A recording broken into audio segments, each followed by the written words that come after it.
This is Family Electric Go here live. Becca Ferguson for the first time. Welcome to the Family Ship. How you doing tonight? Hey, I'm doing good. Thanks so much for having me.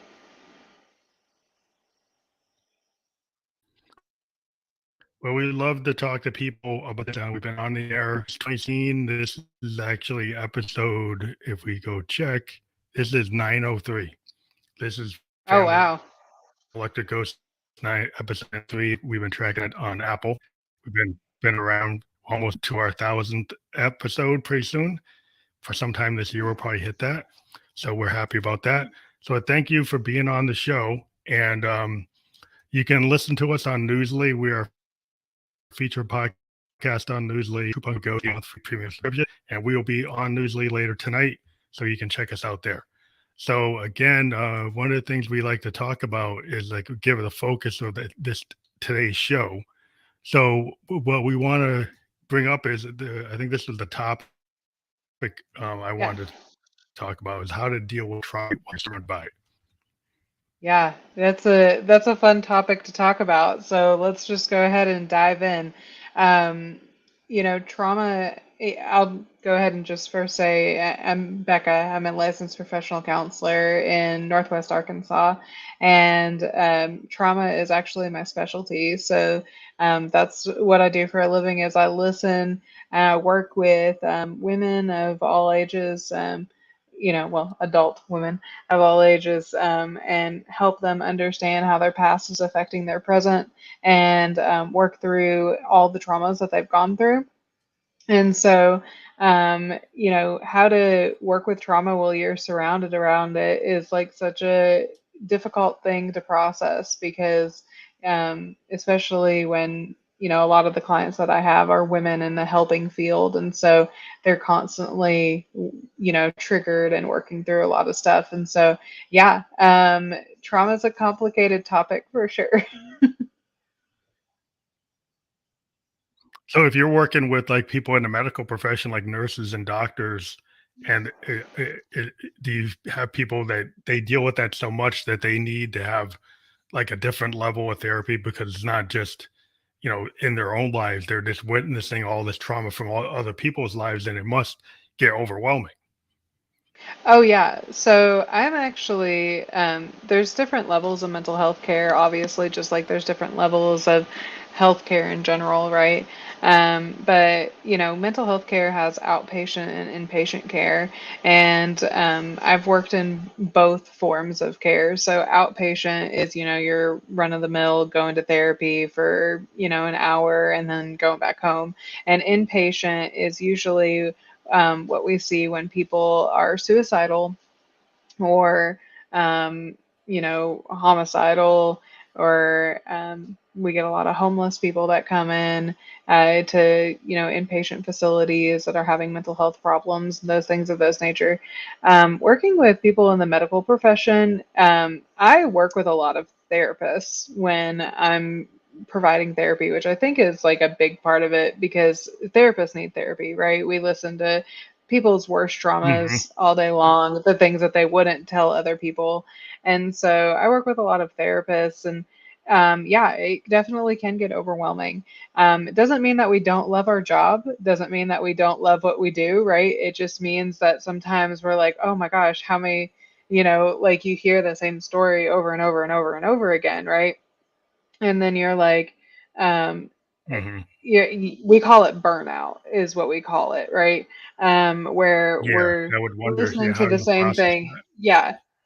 And so burnout really is processed through um, consistent care. So, when and I hate using the word normal, right? But when I have like a quote unquote normal client that walks into my Hmm. office that's not in the helping profession, that's just, has your normal run of the mill 9 to 5 job, right? I expect for them to, work through the things that they're going through and then eventually I'll discharge them from sessions because like they've got this, they know what they're doing. But when I'm working with people in the helping field, I really don't ever expect for them to need to leave therapy because we're getting what we constantly yeah, Yeah. we're constantly triggered by things, right? So our skills get better for sure, and we recognize like, hey, this is a trigger versus this is something that's really happening to me, right? But it's something that is constantly that we're working through all the time. And Yeah. so I'm not ashamed. I always tell people I'm the therapist that goes to therapy, and my therapist, like, she is very straightforward with how I process things. She knows me really well. She helps me work through a lot of the problems that I'm going through. And then she's just able to tell me, like, hey, this is not what's happening to you. Like, this is happening to your client. And so it's more of like separating yourself from the reality of the Yeah. situation and not allowing yourself to go back there. Yeah, it's kind of like this separation you have to do. Like, if you're like a method actor, you get into these roles, you have to come out of it. You Oh, have yeah, to have some kind of when you're a musician. Sometimes we get into a problem where we get into method acting. We get into this like theatrical thing where that person on stage isn't exactly us. It is a oh, version yeah, of us, but it's usually exaggerated. It's exaggerated, and you have to yes, get out of it. And a lot of times you have to go to therapy because you have to find a way to get out of it. Sometimes you can't get out of it. You get stuck for in the sure. character you created. And then I would think if Yes. you're listening to stories all the time, you get numb to the story, and you're not supposed to be numb to the story because you're supposed to be helping. So Oh, how right. do you keep from getting numb or hearing that too much and not giving them the service they deserve because you keep on hearing the same thing? So, and that's a really interesting perspective because um, we call it desensitized a good word for it, right? Where after working in like an inpatient setting for so long and hearing so many stories of suicide or sexual assault or something of that nature, then you become desensitized to the topic, right? And a lot of the people that the therapists, medical professionals that are in the field. It's just like, I called I called like my doctor a couple months ago and was like, this is so embarrassing why I'm calling you. I need an appointment. I think maybe I have hemorrhoids or something. And I was like, oh my gosh, like this is so embarrassing. And the doctor was like, dude, like we hear about hemorrhoids all the time. It's totally fine, right? It's the same thing with your therapist, right? Like we do listen to this stuff and it does become like overwhelming sometimes, but that's why self-care and self-comfort is so important in the helping field. And it's like I had someone ask me, they were like, well, so what do you do to take care of yourself after you're done with your therapy sessions? And I just kind of laughed because I was like, man, after working with women all day and like hearing so many of these like really depressing stories and like just, women go through so much in the world that we have right now, so much. And after hearing these stories of just like how they're mistreated and the how everything is just like there's no equal opportunities, right? And so it's like they were like, what do you do over your spare time? And I'm like, I watch Law and Order SVU. Like I hear stuff about sexual assault all day and then I come home and I watch Law and Order SVU. Watch And it's like, yeah, and I'm like, that doesn't, for some reason that makes sense in my that brain, helps you. like, That's yeah, it how like, that works for you. yeah, and so like every therapist has their own thing. Like I have um one client Hmm. in particular, like one therapist that I know, she says she goes on to like full on burrito mode is what she calls it, where she just like wraps herself into like a burrito blanket and just like lives her Oh life wow. in burrito mode. And so it's like we all have different things that we do. Like there's sometimes where I even come home and I just like scroll through my phone, but I'm not even paying attention to what's on my phone. Like I literally think I'm just here like, just scrolling and scrolling and Just scrolling going and through. scrolling because like it's like I'm just like I'm trying to reset my brain. I'm trying to like get out of the Yeah, yeah. funk. And so like, we hear the same stories all the time, but not every story is exactly the same. And it doesn't, I don't ever think it really affects the care that I give my patients because how they react to it is so different, like on every level, like how they each react to it Everybody's an is individual. specific. Yeah, yeah, for sure. Yeah, everybody's individual story might be in a similar place, but that's uniquely their situation, and so it's like a human story. But I understand that kind of Hmm. being able to get, kind of like if you think about a musician that's on stage in front of like 100,000 people, and then suddenly Yeah, they're off the stage, and there's right. always a problem with that because like how do Yeah. you deal with that energy and it's gone? And then the problem is people don't deal with it right. They use Oh, yeah. substances, they use, to do the wrong because like how do you get all that energy and then go from a place like you're in the bus, you're in the plane, you're like you're away from it, Yeah, for sure. and It's suddenly you were in it. Yeah, I think that kind of situation, you have to find a healthy way to get out of it.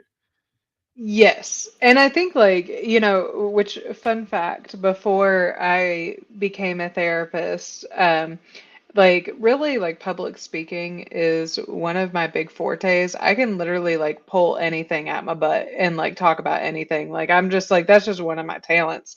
And so before I was like it going to do therapy, I was going to do ministry, and before I was going to do ministry, your homegirl in fifth grade decided that she wanted to be the next usher. That's what I really wanted to be until I realized I did not have any talent whatsoever.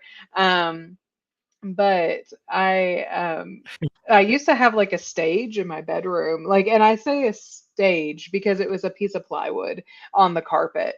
And that was my stage in my bedroom. And I used to like, do little dances and like act out little things and all that kind of stuff. Like performing was something that I loved. I was Sally in You're a Good Man, Charlie Brown, right before my seventh grade year.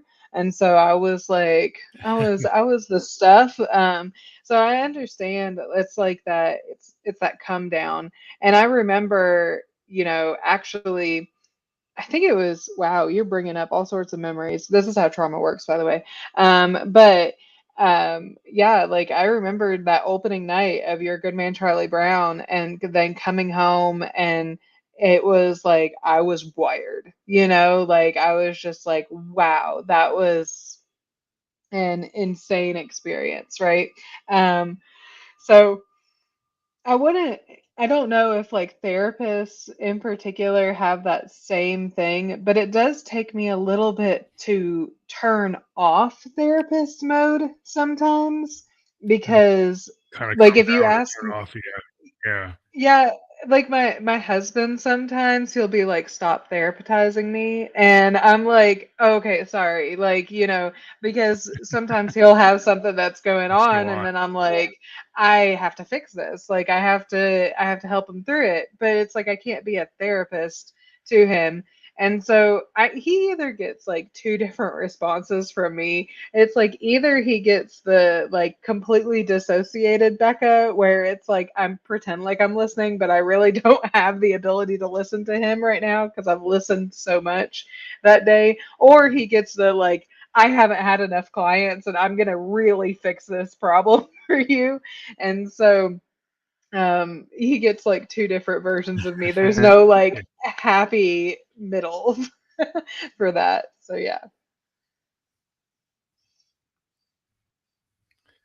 Yeah, I think one of the things with trauma is like what you're saying, like the therapist situations you really can't people they get out of their therapy because they solve the issue or they don't need it Right. anymore. But when you're in some kind of like repeating trauma, like because you're like in this situation where you're getting this overload or the burnout, that you continually need to have some kind of therapy.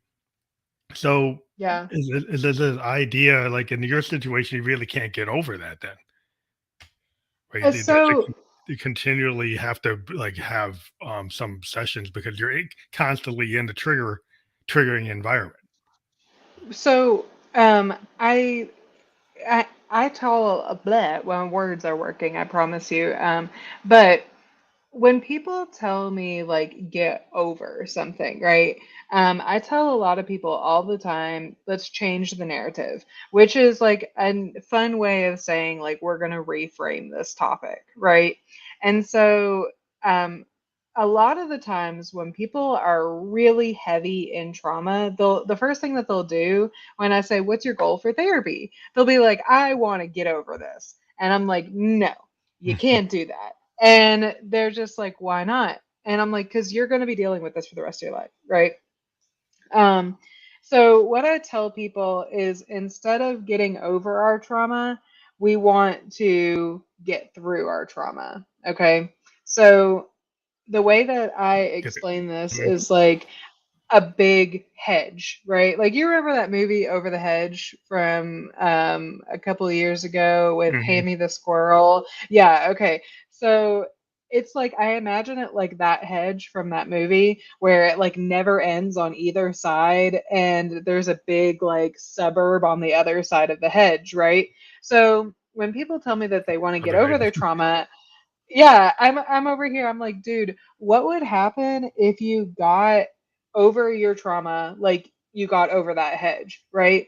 It's not happening because as soon as you try to walk on top of a hedge, the first thing that's going to happen is that you're going to fall through. Like you're going to fall through, you're going to get disoriented, you're going to stab yourself with a couple branches. It's going to be like cuts and scrapes all over the place. It'll be really damaging, right? And then not only have you fallen through, but you've fallen on your butt. And now you have to get up while you're scratching yourself all over the place from all these branches and everything. So I tell people, like, if our trauma is the hedge, right, then we have to look at it from like the only way to process and get to the other side is to go through it. And when we're going through our trauma, the best way to do that is to be making a plan as we come up with it. You know, like you don't know what the inside of the hedge looks like until you get to the inside of the hedge. Just like with our trauma, we don't know how deep our trauma goes until we start processing it. So a lot of people think, oh, I can go to therapy and then I can get over it, right? And I'm like, no, you can go to Mhm. therapy and we can get through it, right? And so, like, a lot of what I work with when it comes to my clients is understanding how you can get through your trauma and feel all of the emotions that are going on because there's a lot of emotions that are going on when you're going through your trauma, right? And a lot of people, they Mm, don't want to mhm. grieve, they don't want to have anxiety, they don't want to have depression, they don't want to have any of the side effects of mental health, but unfortunately we do, right? And so it's learning about how to be one with those emotions and not letting those emotions take over us and learning how to have like control of how we work through things. Isn't it that people try to think they try to think, people are multifaceted, right? So they're thinking they can put something in a box and kind of lock Yeah. it away when it's like what I've learned is like there's this whole holistic thing, right? So if you don't take care of the mind, the body, and the heart and the soul, right? If Hmm. you only like think, oh, it's logical, which aren't logical. Some things are kind of heart, kind of esoteric. You're trying to put them and think about Hmm. logic was it's probably not going to work because some things that Right. happened aren't logical, right? They No. happened and there was no. So how if you're just going to use your logic brain, how are you going to solve it? Yeah, and it's funny you bring up the box thing because my dad, he's very much in that same mindset, right? Where he's like just shove it in a box and put it in the back of the closet. And it was like 2 years ago or something. My parents, they decided to do some renovations to their house, and they had to cut out the back half of their closet to expand the room on the other side. And when he showed that to me, I said, Dad, what'd you do with all your trauma? You must have had to move it somewhere else because it was all in the back of the closet. And he was like, oh, shut up. Like, um, and so I'm like, it's time for you to go to therapy. And he's like, I don't go to therapy. We don't need no. So, I mean, really, a lot of the That's old school. lingo, yeah, I mean, there's a whole generation that's out there that's actually called the bootstrap generation because they coined the term pull yourself up by your bootstraps and get over it, you know? And I'm saying that the nice way because there's a couple choice words that Mm. usually end up in that particular sentence, right? But yeah, I mean, like, there's a whole generation out there that really believes that you don't need to work with your feelings. And they believe that they're fine. And it kind of makes me like, you know, I see people from that generation sometimes that are like they're not fine, you know. Um, I actually had one client that Yeah, was like there's in a lot her of early, problems. yeah, there's a lot of problems in processing it. And I had one client in her early 20s, and she comes into my office one day, and as soon as she sits on the couch, and soon as I close the door, just starts wailing, crying her eyes out. And I'm like, well, crap. Okay. Well, what is going on? You know, like like, what do I need to do? You know, and sometimes it's like, Mhm. sitting with the client, but and just like letting them have their emotions. But she says, there was an old lady. I mean, she must have been like 80 something that's in the waiting room. And I'm just over here like, this is going to be me for the rest of my life. And I'm going to need therapy forever. And like, I'm never going to get over this stuff. And like, am I going to be the 80-year-old in your waiting room? And I was like, oh my God. I'm like, homegirl, calm down. Like, this is probably like her first time ever going to therapy, like chill out. Um, Yeah, but yeah, she's making the it's that, assumption they've been there yeah, for the whole time. yeah, yeah. And so it's like you have that fear that's definitely associated with therapy because people think that divulging your deepest, darkest secrets to your therapist, to anybody, is wrong. And really, it's not wrong at all. Like, I welcome people to tell me all of the gossip. I hear everything before everyone else. Like, I just know everything that goes on in the world, except for world news. Like, half the time I'm so in it with my clients all day that I'll come home and my husband will be like, "Hey, did you hear what happened today in the world?" And I'm like, "Nope, not at all." No. Like, I only heard what was going on in my client's life. I'm like, "Who got arrested today? Tell me," because I have no idea. So, yeah. So one of the things like we were talking about, like not the whole idea of getting over it kind of comes from the generation of the bootstrap you were talking about. Um, Yeah. there are a lot of times that do you find that a lot of the children of those people have that problem that because it's not Oh, just that yeah.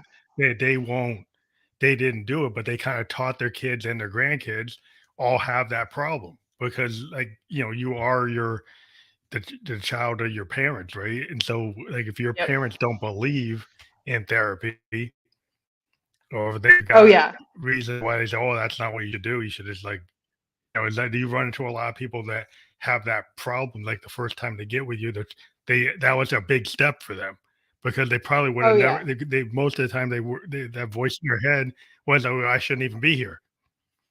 Yeah. It's crazy that you asked that question because that's how I was raised.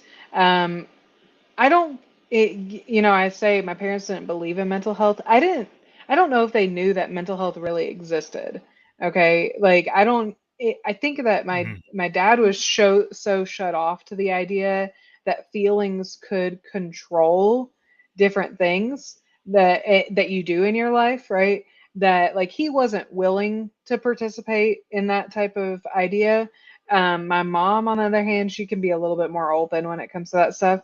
But yeah, when I was growing up, I think it was probably in sixth grade when I had my first panic attack. It was during a standardized test that I was in. And I just remember like sitting there in the middle of doing the test and then being like, oh my gosh, I'm going to throw up all over the place. And so I like asked the teacher if I could go throw up. And then I run to the bathroom and I'm just like standing in the stall with the door closed, like, Becca, you're not going to throw up. You're not going to allow yourself to throw up. This is not like, you're not going to do this. You're not going to do this. And just like sitting there and like just pressing on my chest, like hitting my chest over and over. And like that was a really common thing that I did at that time when I was having panic attacks, is I would just like hit my chest, and like my chest was so bruised just all the time. And so, Wow. um, looking back at that now, like I know that was a panic attack.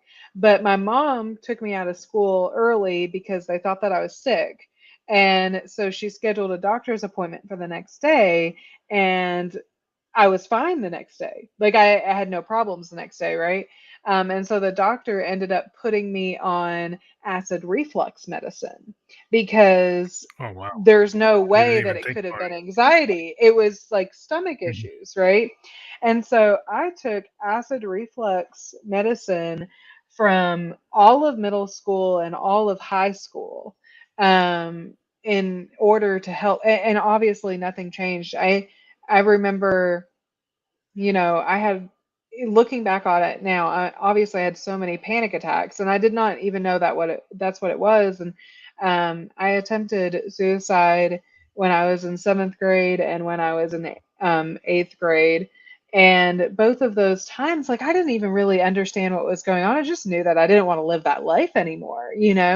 Um, and in both of those attempts, I my parents, they didn't know about it until like years later and all that kind of stuff, so I was never hospitalized.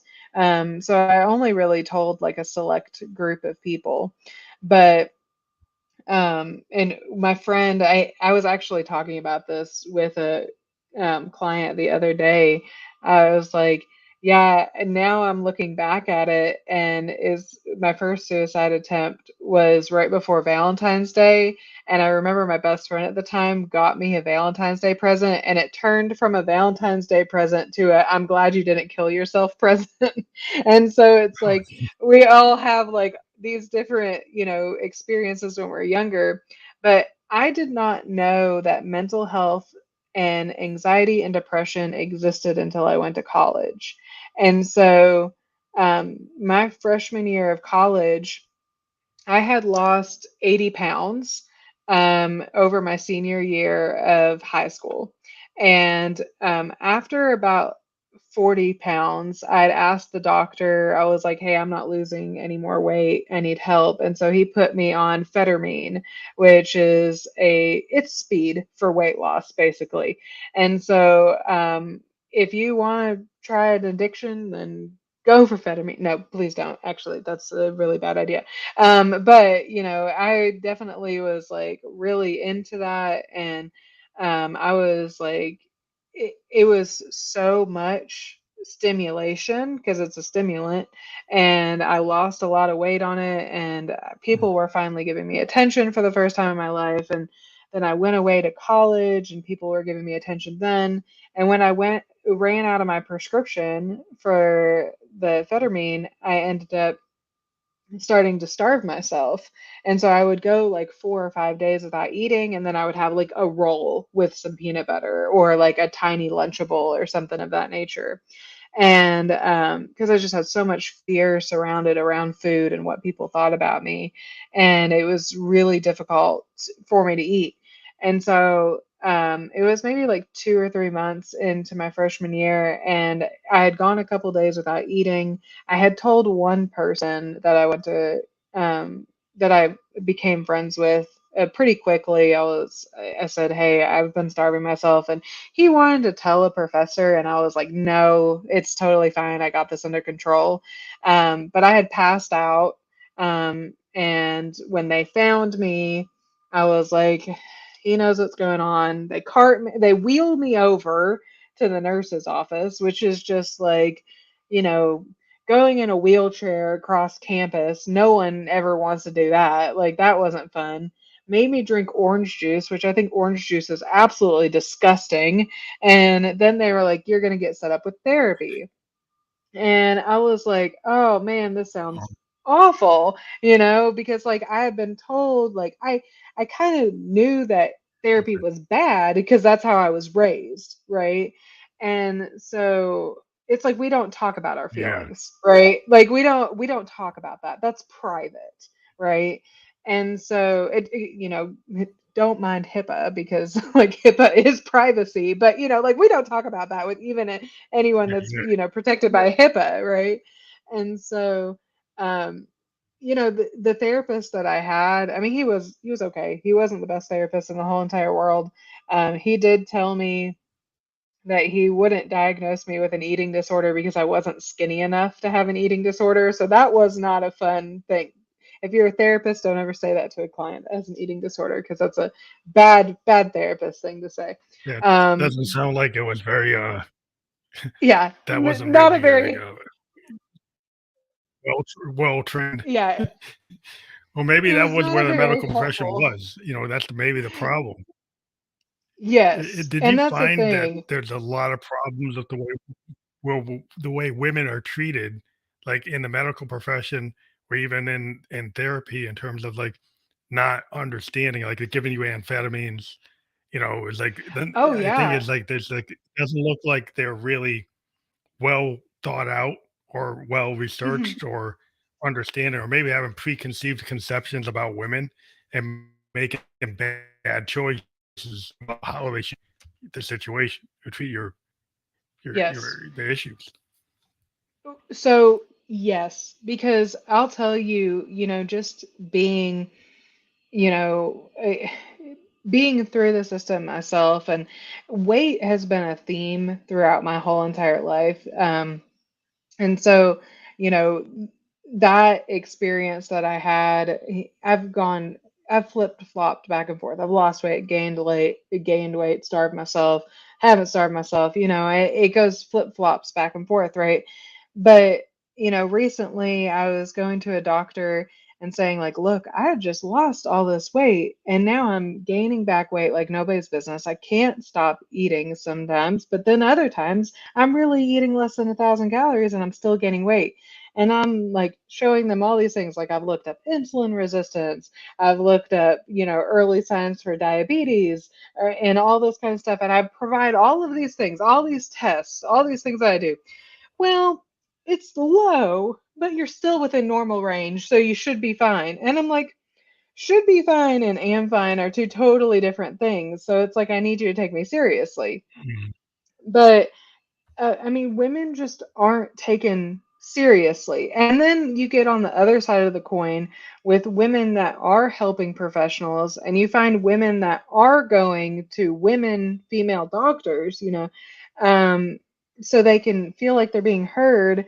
But it just depends on the system that the medical professional is in. You know, when I was working inpatient at the psychiatric hospital, like that was one of the hardest jobs that I ever did because part of my job was doing intakes and group therapy. But you would have these people that would come in with one of the worst traumas that they ever experienced in their life, literally almost like being found bleeding to death, or they were maybe saved from like hanging themselves or something of that nature, or they tried an overdose. And then they're like, Becca, I need to talk to you. Miss Becca, can I talk to you? Becca, Becca, Becca, I need to talk to you. And then I'm like, I can't talk to you because I have to do paperwork. Or I can't talk to you because I have to do this thing. Or I can't talk to you because I have to do that thing. And so it also depends on the facility The that you're working on. bureaucracy, Yeah. And so it's like, that was one of the yeah, reasons why I did not the last in bureaucracy that was position. Yeah. yeah, it sounds It like was the rough. bureaucracy wasn't attentive to their patients. Like they were so into like Mm-mm. a bureaucratic structure that they were forced in all this paperwork for whatever reason. But Yes. Yes. yeah, that's not It's very effective. it it's so difficult, and that's one of the reasons why I opened up my own practice, is because I just was so frustrated with the way that different places were treating patients. And Mm, so um I I have clients like I've worked, the suicide prevention lifeline, the crisis text line, the Arkansas crisis line. I suicide has been like a really common theme in my career, and so like it's not. necessarily that I'm desensitized to it because it's still like pretty um it's a big adrenaline rush when you have a client that tells you that they want to kill themselves, right? But you get to a point where you've worked around it so much that you understand the level that your patients are at, and you know like Something like that. how Hmm. serious they are, and you know like um well, it's like we understand like, is this just intrusive thoughts, or is this like something that we can, use a certain skill to work through it? But it's like this takes lots and lots of listening skills. And unfortunately, the reason why we're going through such a huge mental health crisis now is because all of these community clinics that offer mental health counseling, they can't keep up with the amount of clients that need it, right? And so they're like, oh, they're not hiring therapists because they can't afford to hire therapists because they're spending money on stupid stuff, right? And then it's like the therapists, they have, 60 patient caseloads. And it's like, you can't see 60 patients in a 40-hour work week. That doesn't compute, right? Yeah. And then they're like, well, some of them you How are can you gonna do see, that? Yeah. every Yeah. other week or something of that nature. And it's like, well, who am I to decide that, right? And so the mental health crisis that we're in right now, Yeah. I'm just going to assure your listeners, like, there are plenty of therapists that are out there. There are therapists that specialize in Yeah. certain skills. There's therapists that take insurance. There's therapists that do self-pay. There's a lot of them that own their own practices. You don't have to go to your community clinic in order to get mental health care. Like, there's plenty of therapists that are out there. The problem is, like, you know cost, right? People think, well, therapy is too Yeah. expensive. I mean, let them check your benefits for your insurance. If you don't have insurance, there are so many interns that are out there. It's ridiculous. Like Oh, interns so are basically there's ways to get free to it. or low cost. Oh, Yeah, there's so many different ways. And yeah, a lot so, of people don't probably I would just add there's a lot of people feel like if they go through their HMO or their PPO or whatever, and they can't, and then they have a this is the problem. I think I would just go into one thing. Like if you work in, corporate America and you get a plan, the problem is the mental health plans are treated like we'll give you 10 visits. How do Mhm. you know that 10 visits is going to do it? Right? It doesn't isn't Right. treated like cancer. Do you only going to give a cancer patient 10 visits? You give it to them as many as they need. A Yeah. diabetic, it's an ongoing Yeah. thing. But the idea that it's limited, so we only do 5 visits or 10 visits. I've been in plans from big companies that's the way Yeah. they approach it. And I think that's the problem. That they approach it from Oh, this idea that it's like, oh, we can get yeah. like 10 visits and that's enough. Well, and insurance is ridiculous to work with. And so you see some clinicians that want to do self-pay only, and they don't want to work with the insurance companies, which is understandable because charging insurance can create a backlog of getting paid, and And they we're don't pay you. independent They don't pay. want to pay you. Yeah, They don't want to or pay. they And don't. that's the whole Yeah, point.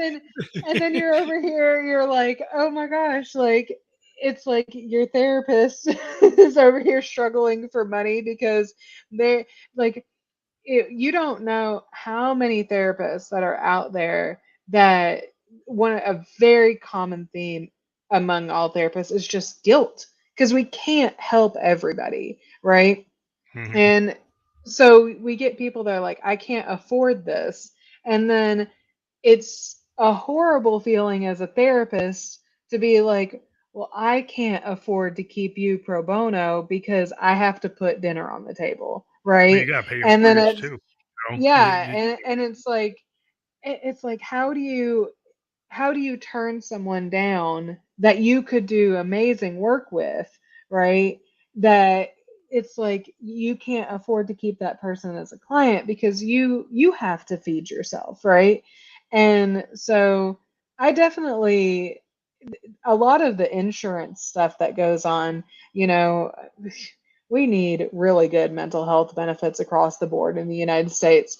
And all the insurance Yeah, I think companies there's a got on yeah. this. Yes, they got on the same Okay, page during okay, COVID and they did telehealth care, free for people with like different insurance yeah, plans. But but then they're they like, don't. "Oh, the pandemic's over. We're good." Like, it's not over. Yeah, well, there's the We're not good. well, you go to China and there's 60 million people in China getting COVID like weekly, and Yeah, I could go into all kinds of things. Sometimes things aren't over if they're not over. But at the end of the exactly. day, the problem I think is mental health is not looked at like your typical illness, and it should be Exactly. like any illness. And just because you can't put it in the category of like high blood pressure or diabetes, it has the same effect. It can take you off the planet, like a heart attack. Mhm. So Right. like you should take it seriously, but it seems like the capitalist system doesn't take it seriously. It doesn't look at No. it at the same weight, and it really people are going to have to really kind of challenge the politicians to make them understand that once you get Well, into a situation and you yeah. need it, then people would need to Yes. understand, oh, well, now I want to advocate for it. But if you don't know anybody or you're not handling it, you say that's the foo because like your grandpa said it was foo foo and your uncle said it was foo foo, so you don't think it needs to be in there. So I think that's the problem is that Exactly. pervasive culture for that generation Yes. is still in the structure of the system. And So it's it's not just them. Like absolutely. it's And no, we're really, and I've been saying this for a hot minute, like we really need Gen Z to save us, is really what it comes down to. Like we need Gen Z to step up and vote and get into my our daughter is gonna platforms. save Yeah, us. yes, yes. Like we need Gen Z to save us because I think like millennials, and it's I grew up in a very conservative Christian South Arkansas. Like it very conservative area, Yeah, and I can imagine. yeah, and I remember the first time that I was able to vote was um, Barack Obama's second term. And my so fun story. My original degree in college was radio, television, video, strategic communication, and broadcasting. And so for election Oh, wow. night, we're covering election night like live on our like college news channel and all Oh, like that a kind of TV, stuff. college TV, Yeah, well, yeah. college TV And channel. we're at the courthouse. Like, this is where I could vote, right? But like, I had so much guilt about wanting to vote for Obama. And I was like, my dad would not approve of this. I mean, actually, he definitely would not approve of it. Like, if you want to compare my dad to someone, it's Tim Allen on Last Man Standing. Like, that's the same person. Okay. And, so like my I didn't vote. Like I remember like I was like I'm not going to vote because I don't want to disappoint my parents. I think Gen Z is at a place where they literally are so mad because of everything that's happening in this world and like all the school shootings and just like how they're Yeah, the constantly living reluctance in to handle fear. things. Yes. Yeah, And yeah. it's just My like daughter is a my daughter is a mental health advocate. She's an artist that yeah. advocates for artists with disabilities, and she's a big Gen Zer. She's like 23, Yeah. right? And Oh, she's like nice. in this a lot of groups actually pushing, for voting rights for college kids. You got people who are Yeah. trying to limit voting rights for college kids because they don't vote for a certain group. Right. Right. It's like, Right. yeah. So I'm Well, like, really? It's like, just yeah. Well, it doesn't matter at this point. It's like everyone is just so divided thanks to who, that it's just like we I'm sometimes like just call him Voldemort at this point, like just say his name, right? Because like our country got so divided during those yeah. 4 years, and it was just like it was okay to be Mhm. divided. Like he like promoted the division, right? And it was just like Yeah. It's like divide and be your conquer. freak There's self. a reason why people Yes. divide and conquer. Yeah, there's a Yes. reason why. Yeah. It So like has you mental, that if you yeah, check, yeah, I mean, mental health has yeah. I literally mean, it's a gone problem down the worldwide. toilet We because of it. Yeah. well, yeah, that authoritarianism is actually a big plague going across Western civilization and Eastern, and even typical country, it's Yeah. actually a new theme because Right. we're running out of resources. Different types of people are getting in positions they weren't in. And so when you have Right. scarce resources, I was a sociology and political science major. It was kind of Oh predicted yeah. when I was in school that the scarcity of resources would cause societal structure problems like we have and cause like Right. oligarchy and cause this kind of authoritarianism. And I Yeah. was in classes where professors were pointing out like a thesis that you could get totalitarian or authoritarian and kind of this oligarchy type of structure. And you see it actually occurring a lot. Yeah. And it's not just Yeah. in the East or in the West too. And it's Right. really a symptom of where we are because, people didn't Yeah. pay attention to the planet. But, Yeah. we're kind of dealing with it. I we are dealing with it, and it's just like we're in such a crazy spot in our world right now, and I feel like the mental health is just declining so much because we're not listening to each other.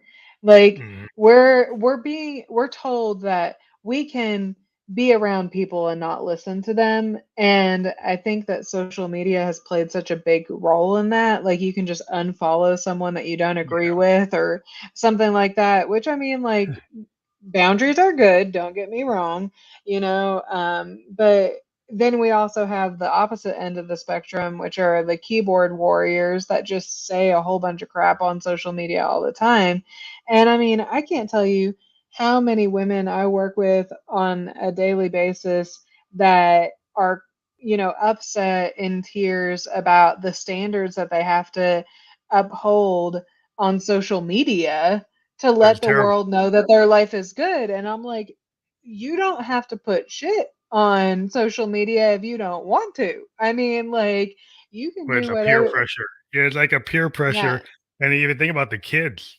The Yes. teenagers are getting especially women, Yes. are being forced to go into paradigms that Yeah. are kind of they're very sexist, and Yeah. it's, like, not possible. It's over exaggerated, kinda, like, unhealthy images of Right. what you should be that will cause you to have an eating disorder. That could Yes. cause you to go and hate yourself and it's not right. It's just being done because it makes money.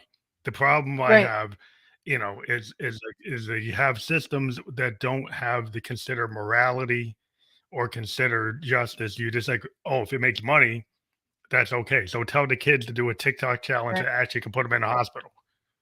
Like And that and just because it makes money, that isn't good. it doesn't pan out. I mean, like, you know, there's so many this different societal factors of like why our mental health goes down the toilet, right? And it's like I tell people, and I'm really not ashamed to admit this because I think that there's very few things that people should be ashamed of in this world, right? Because we just need to start talking more openly to each other. But yeah, growing up in the environment that I grew up in, like being a part of the church, like I was sex shamed like no one's business when I was a teenager. You're taught as a freaking sixth grade girl that if you have sex before marriage or you masturbate or you do anything like that, then all of a sudden, like, you're a horrible human being. But good God, if a guy has sex before marriage, like, up here, right? he's all right. Like, Yeah, he's way, okay. way to Yeah, go, right? Like, and I'm yeah. like, dude, Double standard. where's It's like it's a it's such a double it's a standard, crazy but it's standard. It's a yes, crazy standard. and Yeah, it's like, it's not right. It's just kind of like it's a very, yes, top down kinda right, hierarchical kinda like, they just wanna control everything, and you can see what's going on. They're trying yes, to control women to an the nth degree. And they've And gone back to like the 1700s to justify absolutely. doing something in the 21st century. You're going back to the 1700s. I'm a government major, right? And Right. what they're quoting is stuff from the 1700s. And I'm like, And really? We're in the well, 21st century. We didn't have rocket ships in the 1700s. So we're going to go back and say, right, hey, so I guess we can't go to Mars because we right. didn't have rockets in 1700. So I guess you can't go to Mars. Right. Well, it's like when we had our elections last year, and we had an incredible candidate that was running for governor. I mean, I don't understand how he didn't win, because I feel like even, like a conservative person could have appreciated him, because of how good his campaign was. But the person that we ended up getting, God bless our souls for the next 4 years until she decides to run for president and take over the world. And she'll probably get it because God forbid, right? But in this, when I was talking with the person that I wanted to win for governor, Chris Jones, Dr. Chris Jones, who was a rocket scientist and a pastor. I mean, God forbid, okay? But, I digress. When I was talking to some of his campaign managers, I was like, hey, I'm a mental health professional. I want to talk to you guys about, sex in Arkansas, because Arkansas is one of the highest rated states for teen pregnancy. Okay. Which Yeah, is that makes par sense. for the course, because we're so religious down here, right? And we keep telling people, like, don't get pregnant or you'll die. Or And no so what sex do we? education. If you don't have No sex sex education, you might education. have sex. Yeah, well, Right. what do you think's gonna And happen? so, like, but people just want to ignore this stuff, right? And so I'm talking to these campaign managers. I'm like, we could literally have incredible sex education for kids. Like, we could talk about this stuff, we could use the correct language, and we could have these conversations about sex. And she was 100% on board with me, understanding everything that I was talking about. But at the same time, it's like, going back into my seventh and eighth grade year, um, I remember that's when my best friend got her first kiss. And I was so jealous because, like, that was a big deal, right? And I hadn't had any boyfriends or anything like that at that point.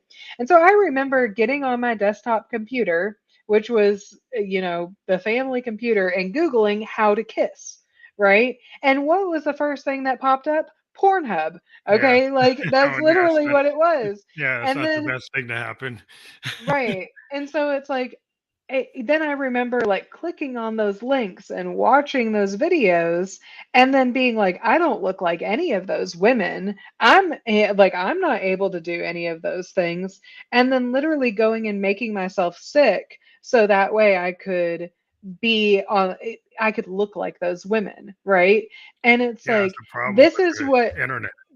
right. Yeah, I And mean, this is what we're it's a doing to really women. damage yeah, it's damaging, like, to everybody because, like, if men, if that's how they see how they interact with women, then they Right. don't Right. interact properly, right? And then women get unrealistic expectations to look like what they see, and that's not Right. it's fake. It's kind of, it's Well, all kind of, like, over exaggerated yeah. fake, so what are you gonna it's not real. It's not real, Yes. really what the interaction that you should have.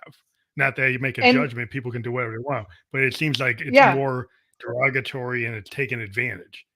So it doesn't Well, seem like and it's equal.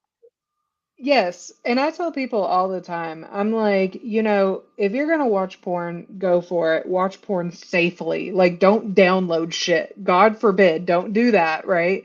But I'm like, I tell people all the time, I'm like, if you're gonna watch it safely. But these teenagers that are watching it, and that's where they're getting their sex education, and then they're getting themselves pregnant because none of these porns have condoms in it, right? And nobody's talking Yeah, about birth control, right? And it's like, at all. this is Yeah. why it's like so good. It's okay for a guy to have sex when they're in high school, because they're not getting pregnant, right? But then we have where I'm now But in you're a still getting state, STDs. You're still getting right? STDs. Oh, but we pretend like those don't exist around here. But I mean, like now it's like I'm in a state where it's the highest rate of teen pregnancies. And now we have, Roe v. Wade got overturned and we can't have abortions in Arkansas anymore. I And guess they're then all they're gonna going to, get married. I guess they're yeah, gonna try to force them all to get married.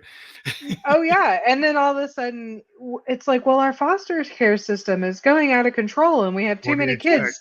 Well, what do you expect, right? Like you're trying to do stuff before stuff is even in place for Well, things to the be thing about fixed. society, you think about people have these expectations, right? They have on Right. these kids, they make them have the kids, right?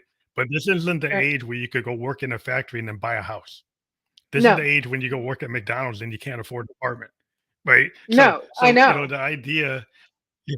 So how are you gonna get all these kids that actually have jobs that can Yeah. fund having, and then they're the first ones to say no assistance, no, Yeah. like maternity aid, no, but you're gonna make them have the kids, but you're not gonna pay for Yep. the healthcare.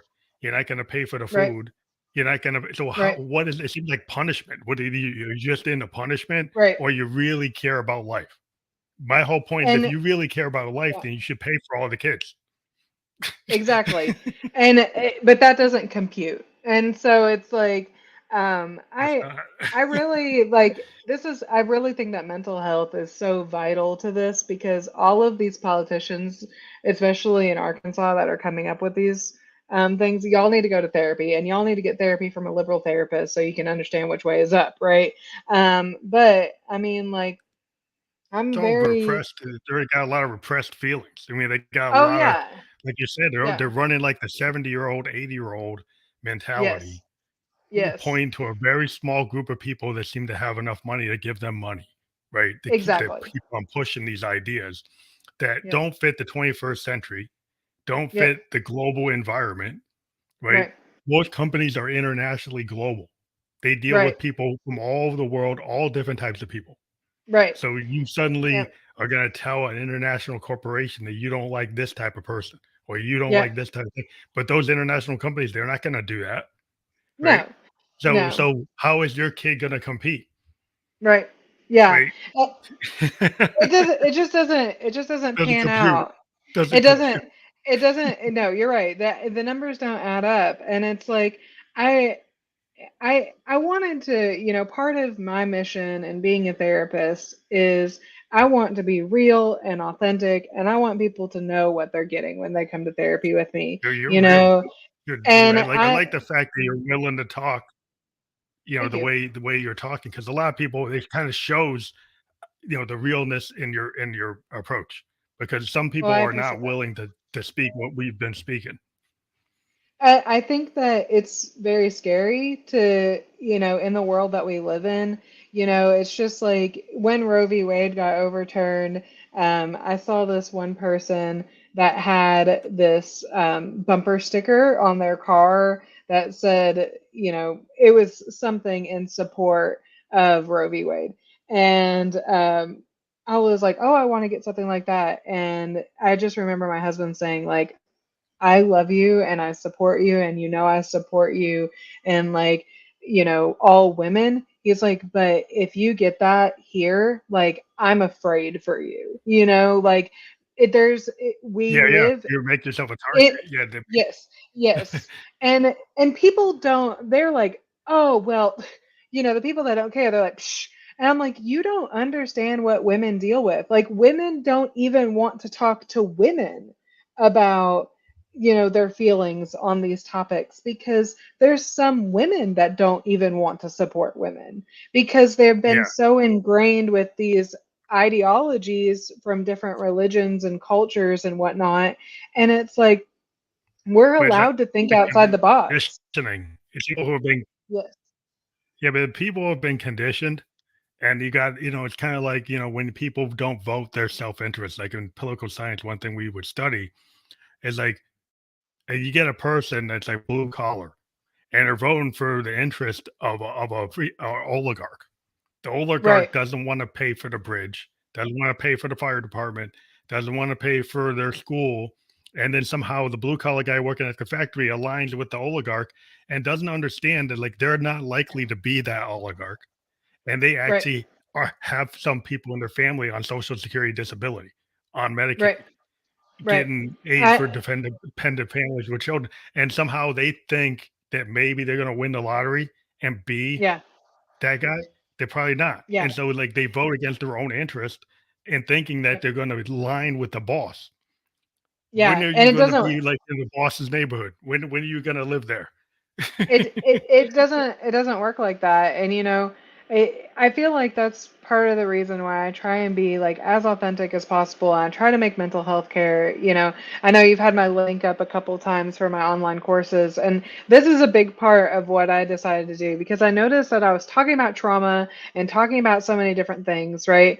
And helping people like work through these different negative cognitions and distortions and the intrusive thoughts. And so I developed online courses because I really wanted to help people have better access to mental health care, and I wanted it to be robust. So I created these mini courses. They're like 30-minute videos of me talking and teaching a concept, and then I have a full-fledged workbook. Yes, my workbooks are pink. That's my color scheme. If y'all have a problem with pink, then get over it because it's all pink, okay?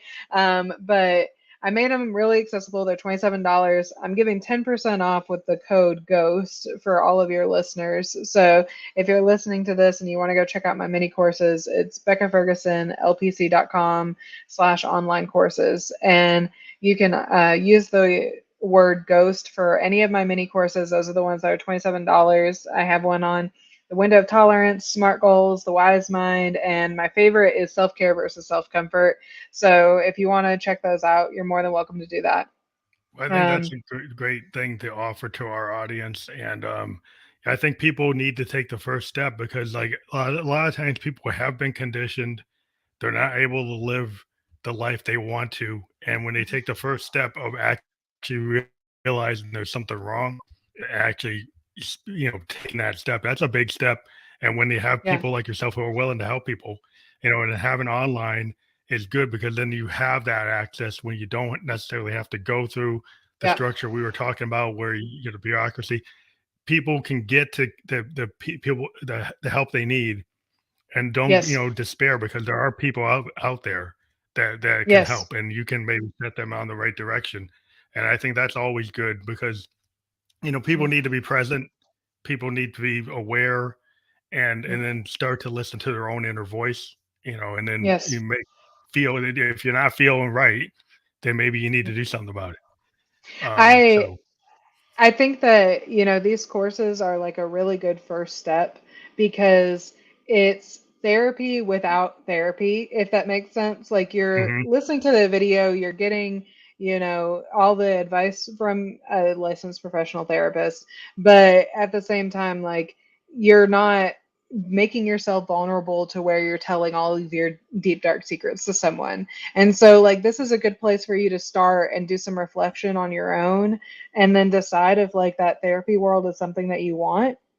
And I was talking with my husband about this last weekend. I'm thinking about running a really big contest soon, and I'm hoping to get people to sign up for my courses because I'm thinking that, the first like 200 courses that I sell, I might give away like something really big, like some like $100, $200 prize or something of that nature.